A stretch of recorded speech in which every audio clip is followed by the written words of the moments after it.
హత్యలు, అత్యాచారాలు, ఆస్తుల ధ్వంసంతో రాష్ట్రం రివర్స్ డైరెక్షన్లో వెళ్తుంది. బాధితులు కేసులు పెట్టడానికి వెళ్తే వారిపైన రివర్స్లో కేసులు పెడుతున్నారు. ప్రశ్నించే వారే ఉండకూడదనే రీతిలో రాష్ట్రంలో అణచివేత పాలన కనిపిస్తుందని వైఎస్ జగన్మోహన్ రెడ్డి అన్నారు. రాష్ట్రంలో ఈరోజు దాదాపుగా 52 రోజులు ఎన్నికల ఫలితాలు వచ్చాయి.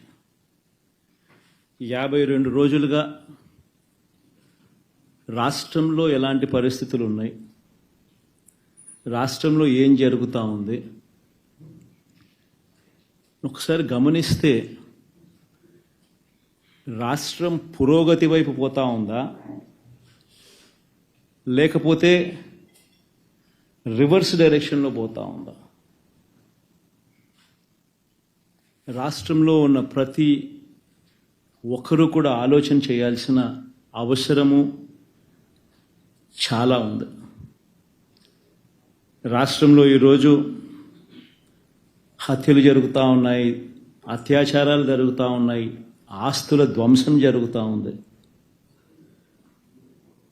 ఎక్కడ చూసినా కూడా ఎవరైనా కేసు పెట్టడానికి పోతే ఫాల్స్ కేసెస్ రివర్స్ విక్టిమ్ మీదనే పెడతా ఉన్న పరిస్థితులు, పోలీసులు ప్రేక్షక పాత్ర పోషిస్తూ ఉన్న పరిస్థితులు,